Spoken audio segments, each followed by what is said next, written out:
Okay. First of all, let me thank you all for being here today online. I know this isn't the best possible format. I have a mischievous corgi. Apologies if you hear him barking or doing other stuff in the background. I know that right now, a lot of you probably have things on your mind other than graduate school, or at least some of you may have things on your mind other than graduate school. And you may even be wondering, should I go to graduate school at all in the fall? Do I want to study Asia?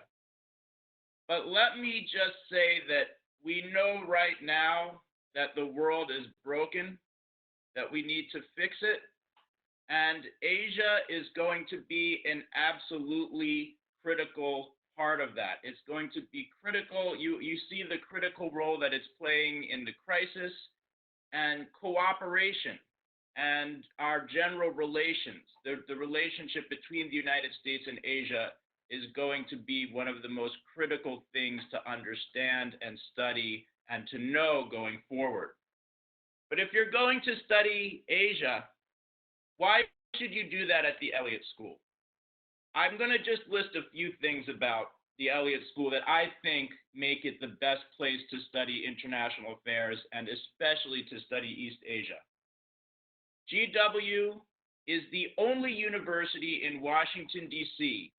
that is recognized as a Title VI National Resource Center in East Asia by the U.S. Department of Education. It is the only university in the D.C. area that has its own Korea Institute. I know. Some of you are also admitted to SAIS. Some of you are also admitted to Georgetown. Go to SAIS, go to Georgetown, go to other places. Ask them, why aren't you a Title VI National Resource Center? Where is your Korea Institute? We also have a fantastic and diverse faculty. We have more tenured faculty working on Korea and China than any other university in the area. Our location is unique. We're blocks from the White House, the World Bank, many fantastic internship opportunities available. And right now we have a very distinctive emphasis on ethics and practice in international affairs. Let me introduce some of our faculty. David Shamba, everybody in China knows who this guy is. One of the leading specialists on Chinese foreign policy and China's international relations in the world.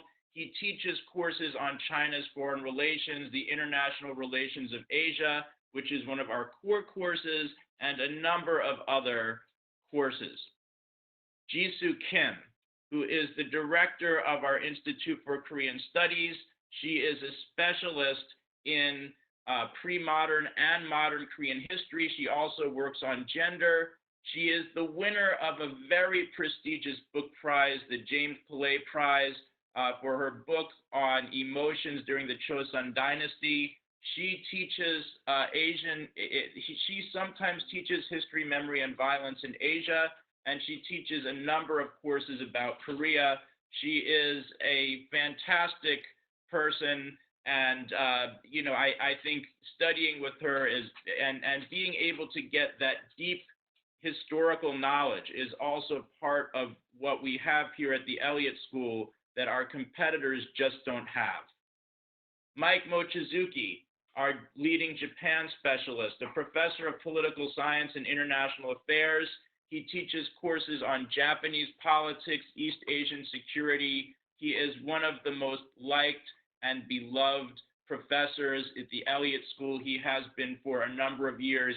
He does fantastic research on Japanese politics, Japan, and Korea. So I think if you look at our faculty, it is diverse, it is excellent, it is unparalleled in Asian studies, not only in the DC area, but I think if you look at other places in the Mid-Atlantic, you would be really hard-pressed to find an institution that has such wonderful faculty as like the Elliott School has.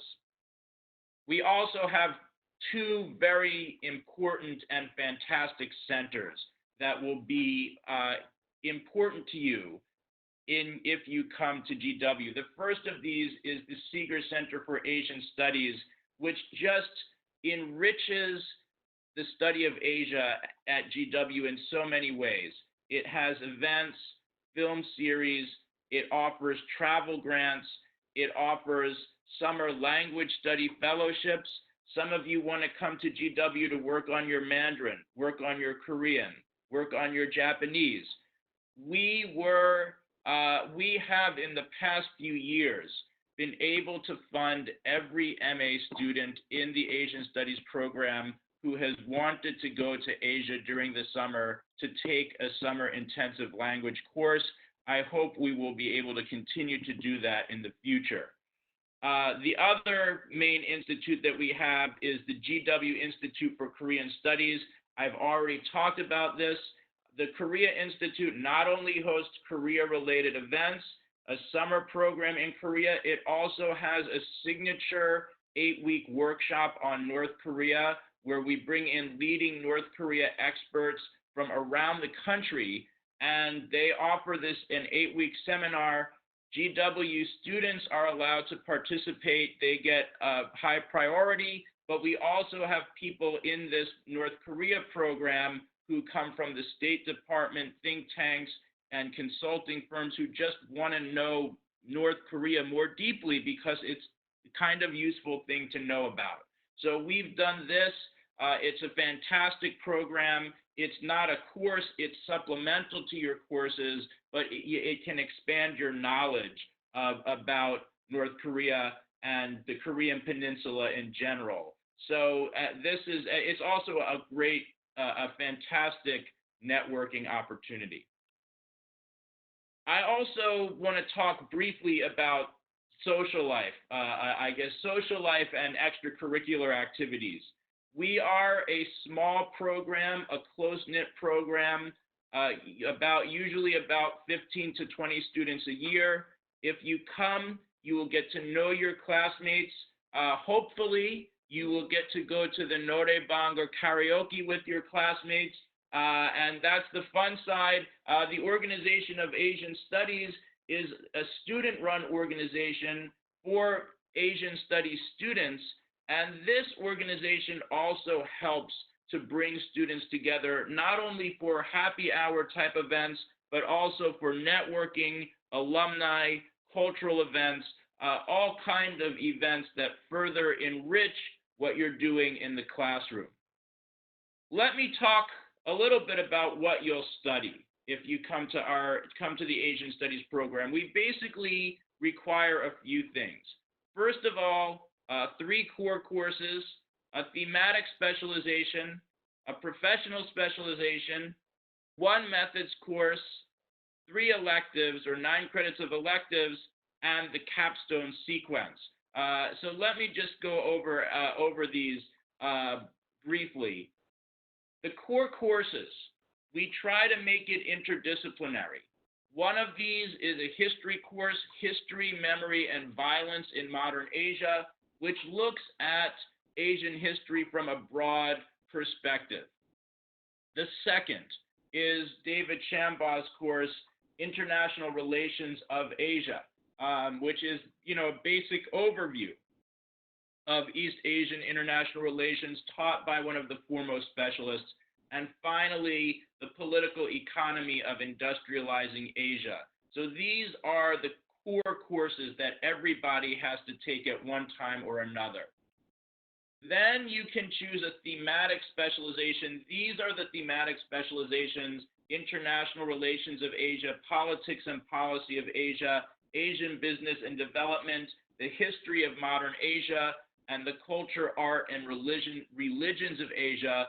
And let me just add that we have also added 3 country thematic specializations on China, Korea, or Japan, because I know some of you really want to focus broadly on themes like this, but some of you come into the graduate program, I want to be a China specialist, I want to be a Korea specialist, and I have also designed specializations to accommodate people such as yourselves.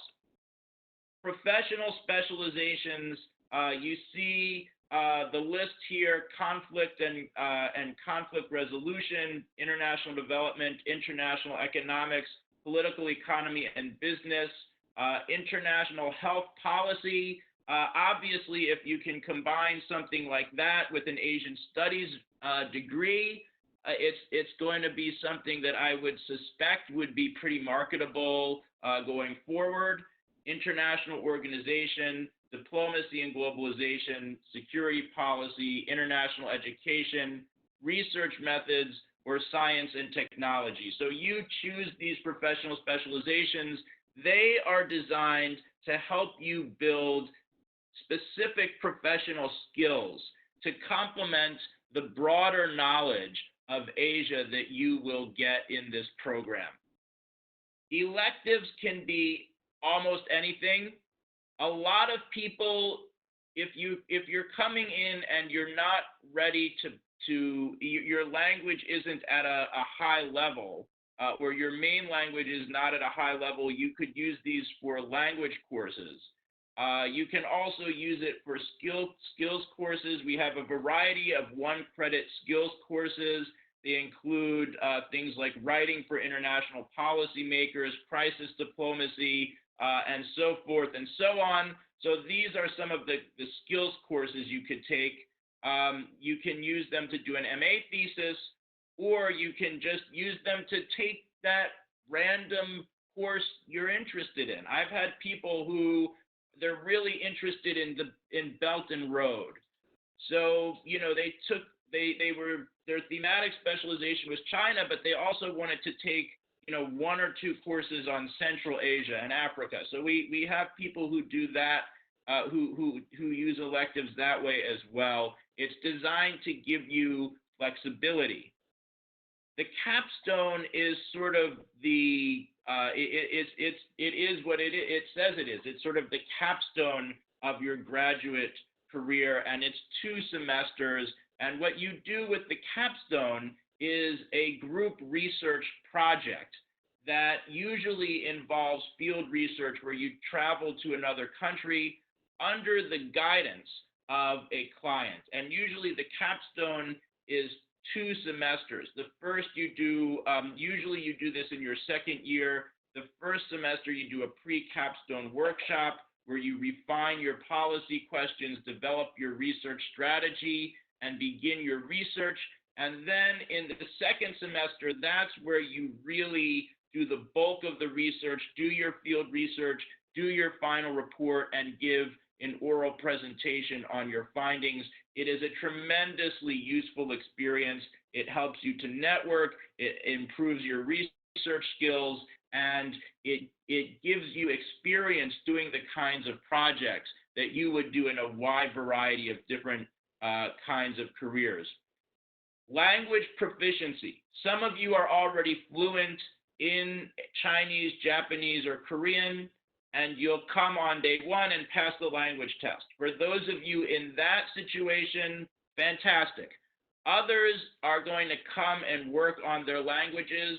We understand that, and what I advise and will require everybody who is not a native speaker to do is to come in and take a placement exam with the East Asian Languages Department to see what level you're at. And after you take that exam, we will see what you need to do to get to the level that you need to be at to pass the language exam. We do require you to achieve, it's called low advanced level in Chinese, Korean, or Japanese to graduate the program. You can also use other Asian languages, Vietnamese, Thai, or South Asian languages. These are also acceptable, but you have to make special arrangements, usually with my assistants, to get tested in that language. But what we will do if your proficiency isn't where it needs to be, we will help you. We will help you get there. We will come up with a specific plan for what you need to do, what courses you need to take. Do you need to study during the summer so that when you graduate, you are ready to pass that exam? if you want to be an Asia specialist, you need to speak and read an Asian language proficiently, and it's just a critically important skill, and we make it very important to our program. We don't have an economics requirement like a lot of other programs do. We have a tougher language requirement. Thesis. So the thesis is that the idea of the thesis is to enhance your professional research and writing skills. First of all, if you even want to do a thesis, you need a minimum GPA of 3.5 after 20 credits. And somebody has asked, how is this different from the capstone? Well, the first way it's different is the capstone is a group research project and a group research presentation. The thesis is an individual research project that you do with one faculty advisor and one faculty member who's sort of a reader on this. And you publish the finished product under your name, you publish it in an online database, and you would use your elective credits to do the thesis. And it's also tends to be a little bit, in many cases, it's a little bit more academic than the capstone research project. Some of the people who do the thesis want to do PhDs. Some of them just have a strong personal interest in doing a sort of individual research project. Some people, another example might be someone who wants to work at a think tank after they graduate and wants that experience doing their own research, writing their own piece that can be published and that you could show to that think tank and say, look at the kind of work I can produce. That's why you would do an individual thesis. Internships, as I've said, we have great opportunities for internships. These are just a number of the places that some of our students have done internships. There are many, many more. They include government, the private sector, pretty much anything that you could imagine. We have also a number of people in our program study abroad. Some people, who want to get that extra boost or extra help with their language do it. Some people just want to spend a semester in Asia. These are our exchange partners.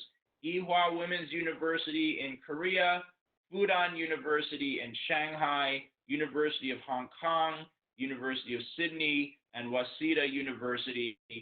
All of these are excellent study abroad programs. I've been at Ewha once, had a great experience there. I also visited Fudan, fantastic place with, just an amazingly beautiful campus in a great area of Shanghai. So these are our study abroad programs.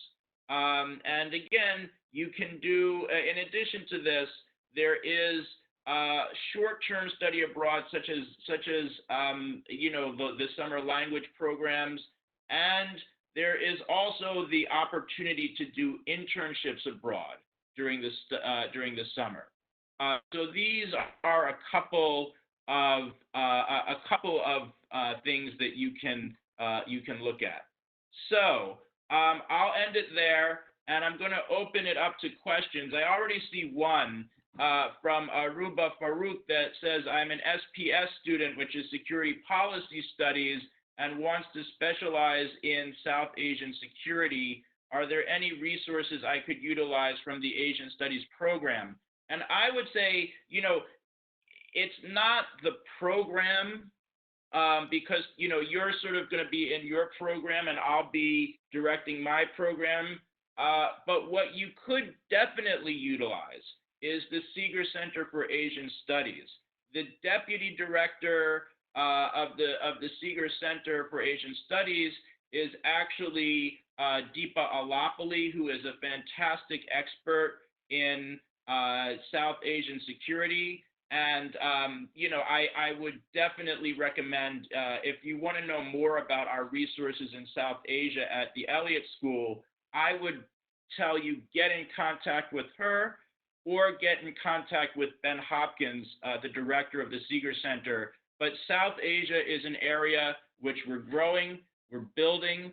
I think we have very good people who work on it, and I would definitely recommend it.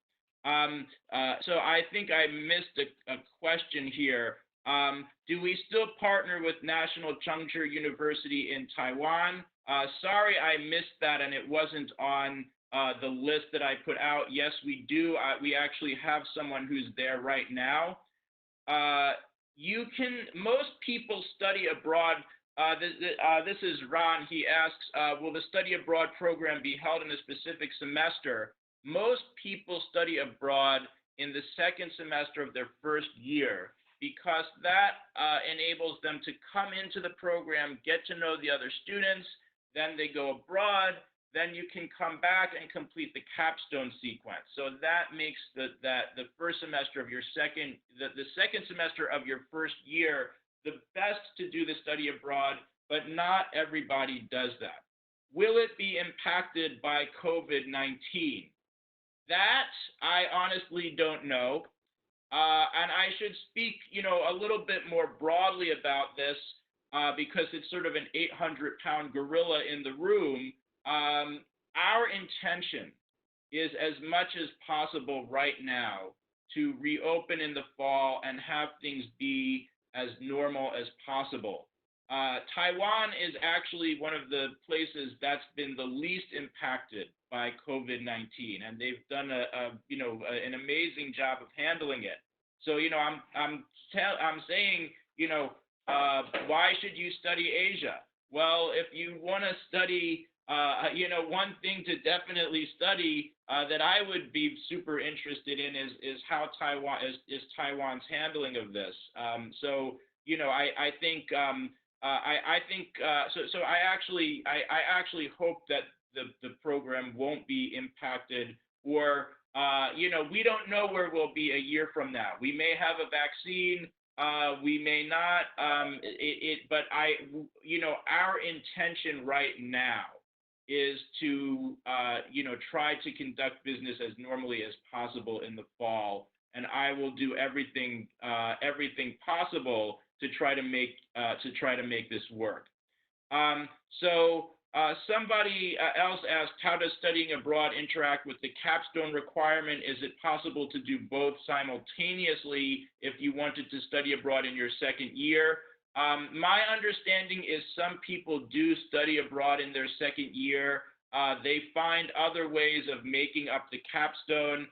Some people, when they know they want to do it in their second year, might take the first part of the capstone in the spring of their first year. But I actually have to double check on that. But I do know that we try to be flexible, and we try to make it work so that if people really want to and need to study abroad, we try to make it possible for them. A question from Hannah Goda. It was how many of the students in this program work while in school? If we take advanced language courses, how many times a week do these courses tend to meet? Very good questions. First of all, students in the program do a huge variety of things. There are students with unpaid internships. There are students with paid internships. There are students who work full-time. There are students who work part-time. I think my program assistant, Rue, is online with us here. We even have students who find employment within the university, right, and eventually get some tuition benefit from that. What percentage of students in our program work? I would say probably 70% do, we 70% are doing either internships, paid or unpaid, or they're working full or part-time. I would say the majority of students. And then the language classes, what times did they meet? I think that tends to vary. By the time you get to third year in most languages, they usually meet twice a week. If you're in second year, they sometimes meet 4 times a week. The only thing is that most of the graduate seminars you'll find are in the evening, so that students who do work or have internships can, can come to these, can make these classes easily. Um, the language courses usually meet at times because you're going to be studying with undergraduates, so they tend to meet at times that are more typical for when an undergraduate would take a class. But let me point out a few other things.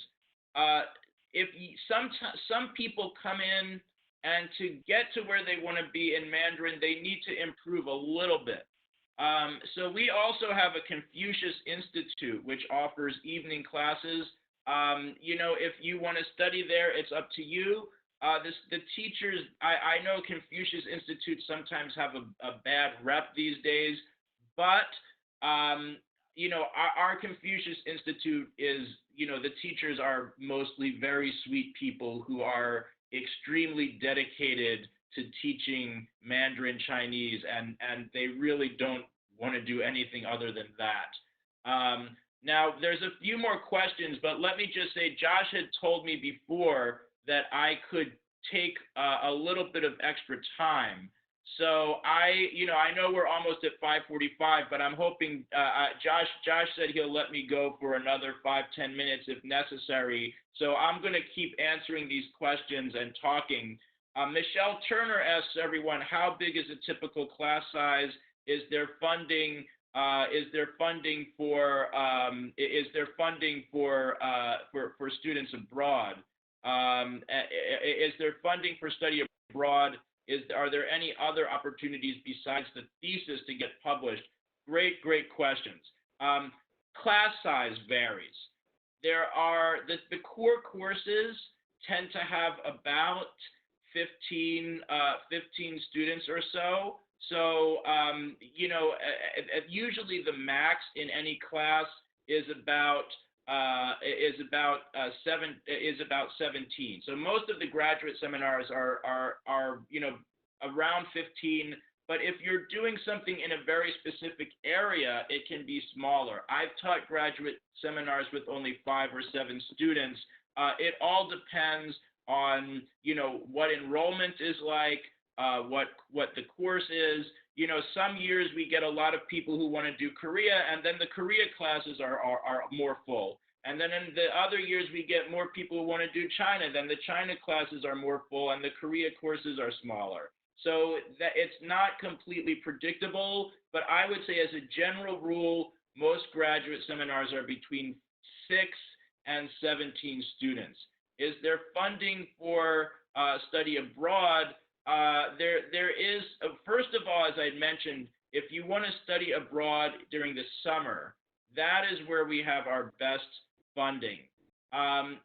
Now, the one thing that you would have to ask admissions, and I'm pretty sure if you were awarded a fellowship already, some of you were awarded some fellowship money from the school. If you were awarded a fellowship, I believe you can apply that to a semester abroad, right? I think that's how that works, but you may want to just double check. Are there any other opportunities besides the thesis to get published? Absolutely. If you're interested, both of the Seeger Center and the Korea Institute both have blogs. Our blogs sometimes publish, entries by students, and and there's also, opportunities to work with professors on something that's publishable, right? So there's a number of different opportunities to publish. What percentage of students pursue a PhD?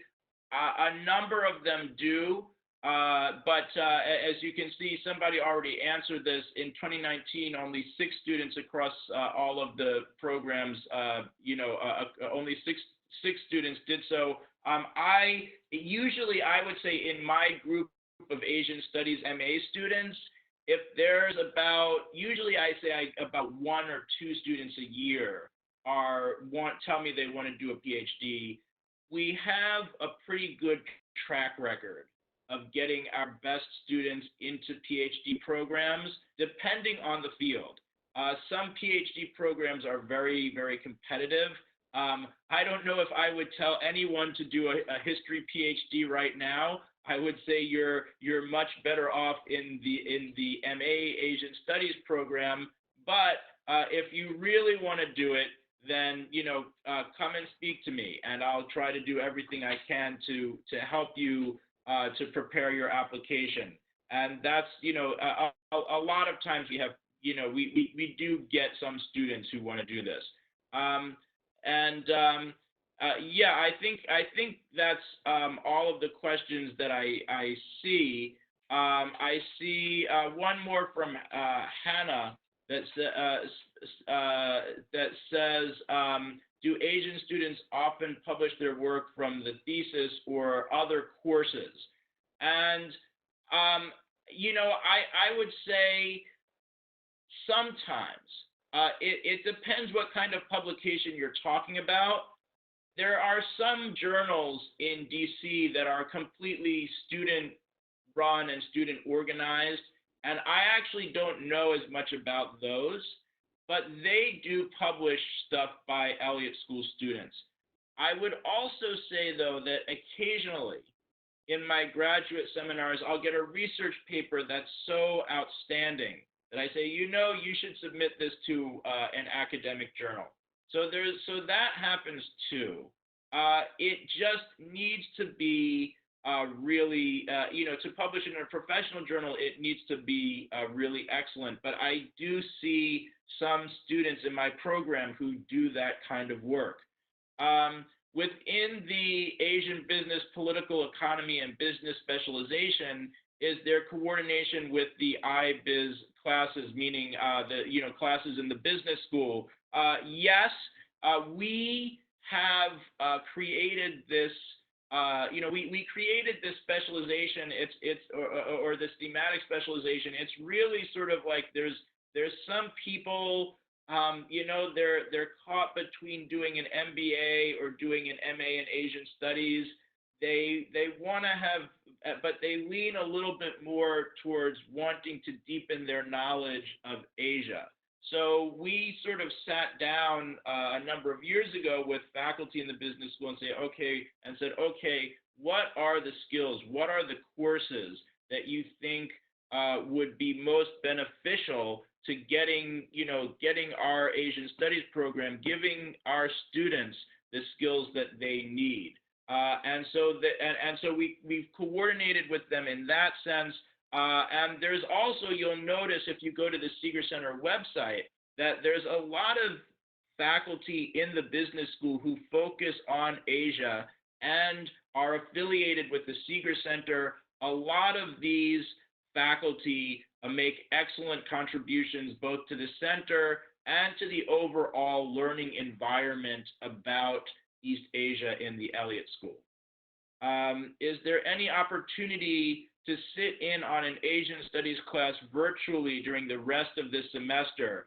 This is from Michelle. Michelle, I would be happy to let you sit in on my History of U.S.-Asian Relations class, which I've been doing virtually in seminar format. If you email me, I will try to find a way to make the technology work. And I'm not always a genius at this, but I think I could make this work. So you guys could sort of sit in, listen. Actually, this Thursday, we're going to be talking about North Korea and North Korean history. So hopefully that will be good. So if you want to do that, I think I probably can't have too many people because we may not, then we'll have issues with the bandwidth. But if there's a few of you who would like to do that, fine. And if a lot of you write me, then I'll also ask my colleagues if they could accommodate you as well. I hadn't thought of that in advance. A couple of you are asking. My class meets Thursday. If you send me emails after our meeting, I will get to work on trying to put you in as guests. I hope I can do it. I actually use Blackboard Collaborate to do this, so I'm not sure if that will work. but I will ask our tech people to help me, certainly. Okay, other questions? I think I'm running out of questions. Let me just say to everyone, thank you so much for joining me in this online admitted students day event. I usually love meeting everybody in person. I looked over every application for this program very carefully. If you were admitted, it is because I believe you have the intelligence and the ability to be a great Asia expert and specialist in the future. And I would, I welcome further emails from you if there's any other questions I can answer. I hope to see many of you in the fall. And in the meantime, though, I would just say stay safe, stay healthy, be well. All right. Well, thank you so much, Dr. Brazinsky, for your informative session over the Asian Studies program. For any admitted students into the Asian Studies degree or just interested in the region of Asia, please feel free to get in contact with Dr. Brazinsky if you have any questions, or you can also get in touch with us in the Office of Graduate Admissions. Our email is also, and contact information is also on this slide. So please feel free to let us know if you have any questions, and either we can answer them or direct them to Dr. Brazinsky to help answer as well.